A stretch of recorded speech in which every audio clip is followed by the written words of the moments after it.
दोस्तों, United nation की एक रिपोर्ट के मुताबिक साल 2050 तक धरती की जनसंख्या करीब 9 बिलियन तक पहुंच जाएगी और 2100 तक यह 10.9 बिलियन तक पहुंच सकती है। साल 1804 में पहली बार धरती की जनसंख्या ने 1 बिलियन के आंकड़े को छुआ था और 2024 में यह 8 बिलियन को पार कर चुकी है। यूं तो इस ब्रह्मांड में ऐसी कई चीजें हैं जो हमारी धरती को हमेशा के लिए नष्ट कर सकती हैं, लेकिन इंसानों की लगातार बढ़ती जनसंख्या के कारण भी भविष्य में हमारी धरती खत्म हो सकती है। ऐसे में क्या होगा अगर धरती की जनसंख्या 1 ट्रिलियन तक पहुंच जाए? क्या ऐसी कंडीशन में हम इस ग्रह पर जीवित रह पाएंगे? और आखिर हमारी धरती अधिकतम कितनी जनसंख्या को सहन कर सकती है? तो आज के इस एपिसोड में मैं आपको इन सभी सवालों के जवाब देने वाला हूँ। 1 ट्रिलियन यानी 1 लाख करोड़। दोस्तों, ये एक बहुत बड़ा नंबर है। अगर हम इसकी तुलना हमारी आकाशगंगा में मौजूद तारों की संख्या से करें तो ये तारों से भी 4 गुना ज्यादा है। हमारी धरती का कुल जमीनी एरिया लगभग 51 करोड़। इस हिसाब से वर्तमान में हर स्क्वायर किलोमीटर क्षेत्र में करीब 15 लोग रहते हैं।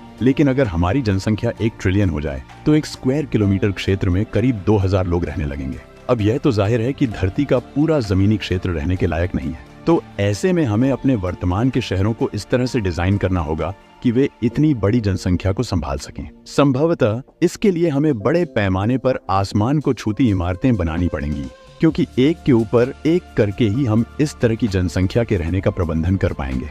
दूसरी बात यह है कि हमें उन क्षेत्रों में भी रहना सीखना होगा जहां आज के समय में जीवन संभव नहीं है, जैसे कि पहाड़ी इलाकों, रेगिस्तान और ध्रुवीय क्षेत्रों में। अब आप सोच रहे होंगे कि जब हमारी पॉपुलेशन 1 ट्रिलियन पहुंच जाएगी तो क्या हमारी धरती पर इतने लोगों के लिए भोजन उपलब्ध हो पाएगा? चाहे हम कितनी भी डीप कैलकुलेशंस कर लें, पर इसका जवाब ना ही रहेगा। 1 लाख करोड़ लोगों के लिए कृषि के माध्यम से भोजन का उत्पादन करना लगभग असंभव होगा। अगर हम नदियों और महासागरों में मौजूद सभी जीवों को और जमीन पर मौजूद सभी प्रजातियों को भी भोजन के रूप में उपभोग कर लें, तब भी इतनी बड़ी जनसंख्या 1 दशक से अधिक जीवित नहीं रह पाएगी। वैसे भोजन की उपलब्धता का सवाल बाद में आता है। पहले हमें यह सोचना होगा कि क्या हम इतना भोजन उत्पन्न कर पाएंगे, क्योंकि इतनी बड़ी जनसंख्या के चलते क्या हमारा पर्यावरण आज के जैसा ही रहेगा? जी नहीं। एक अनुमान के मुताबिक हर व्यक्ति सालाना लगभग 2 टन कार्बन डाइऑक्साइड को रिलीज करता है। अगर हम अपनी इंडस्ट्रियल एक्टिविटीज को न भी गिने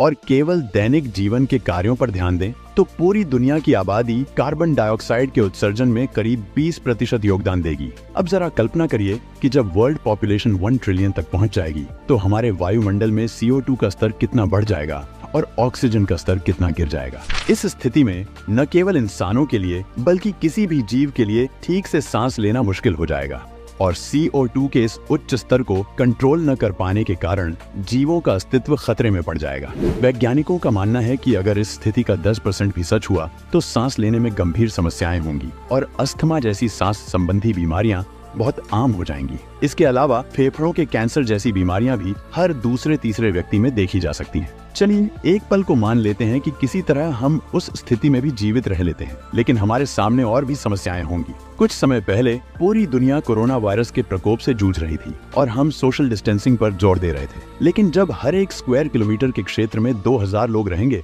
तो सोशल डिस्टेंसिंग के बारे में सोचना भी मुश्किल हो जाएगा। शायद आपको यह न पता हो कि इस दुनिया में सिर्फ कोरोना वायरस ही नहीं फैला है, बल्कि समय समय पर दूसरे वायरस और बैक्टीरिया के कारण भी बीमारियां फैलती रहती हैं। हालांकि महामारी आमतौर पर किसी एक हिस्से या देश तक सीमित रहती हैं और उन्हें आसानी से नियंत्रित कर लिया जाता है, लेकिन जब पृथ्वी की जनसंख्या 1 ट्रिलियन हो जाएगी तो छोटी छोटी बीमारियों को भी फैलने से रोकना असंभव हो जाएगा।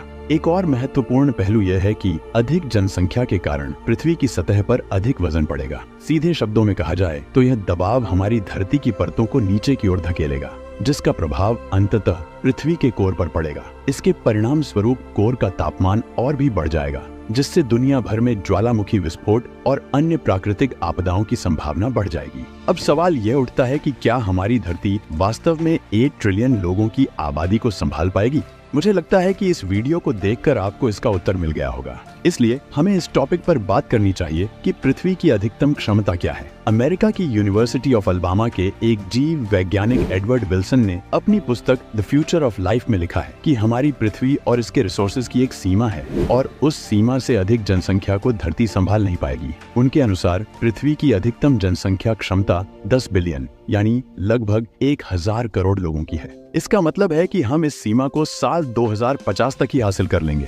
और उसके बाद इस धरती पर रहना मुश्किल हो जाएगा। ऐसे में मानवता के लिए यह आवश्यक हो जाता है कि हम जल्द से जल्द किसी दूसरे ग्रह पर जीवन की संभावना की खोज करें और वहां मानव बस्तियां बसाएं। मुझे पता है यह सब इतना जल्दी करना असंभव लग सकता है, लेकिन अच्छी खबर यह है कि दुनिया भर के कई ऑर्गेनाइजेशन का मानना है कि 21वीं सदी के अंत तक पृथ्वी की जनसंख्या घटने लगेगी। ऐसा इसलिए क्योंकि दुनिया में फर्टिलिटी रेट लगातार गिरता जा रहा है। इसके साथ ही कई देशों में पॉपुलेशन को कंट्रोल करने के लिए सख्त नियम भी बनाए जा रहे हैं। साथ ही आने वाले कुछ दशकों में हम वर्ल्ड वॉर या फिर कोरोना जैसी किसी बड़ी महामारी की संभावना को भी नकार नहीं सकते। लेकिन दोस्तों, यहाँ पर एक कॉन्सेप्ट और निकल कर आता है कि हो सकता है हम इंसान समय के साथ अपने आप को उस तरह के वातावरण में ढालना सीख जाए, यानी कि हम इवॉल्व कर जाए। भविष्य में हम भी इवॉल्व हो जाए और हमारे अंदर कुछ ऐसी काबिलियत आ जाए कि हमारे ऊपर पोल्यूशन का असर ना हो और हम कम खाना खाकर भी जीवित रह पाए। मैं अपनी एक पुरानी वीडियो की लाइन फिर से दोहराना चाहूंगा कि प्रकृति का एक नियम है कि प्रकृति हमसे हर वो चीज छीन लेती है जिसकी हमें जरूरत नहीं होती और वो चीज हमें प्रदान करती है जिसकी जरूरत हमें जिंदा रहने में होगी। तो ऐसे में हम ये मान सकते हैं कि भविष्य में प्रकृति हमें ऐसी शक्तियां जरूर से देगी जो हमारी जिंदा रहने में मदद करेगी। अगर आप इन सब के बारे में डिटेल में जानना चाहते हैं तो इस पर हमने एक प्लेलिस्ट बना रखी है ह्यूमन एवोल्यूशन के नाम से, आप वो भी देख सकते हैं। उनमें से ही एक वीडियो आपके सामने है, इस पर क्लिक करके भी आप देख सकते हैं। साथ ही इस वीडियो को भी एक लाइक और चैनल को सब्सक्राइब भी जरूर करिए, क्योंकि मैं ऐसी इंटरेस्टिंग वीडियोस बनाते रहता हूँ। मिलते हैं किसी और वीडियो में, तब तक के लिए नमस्कार।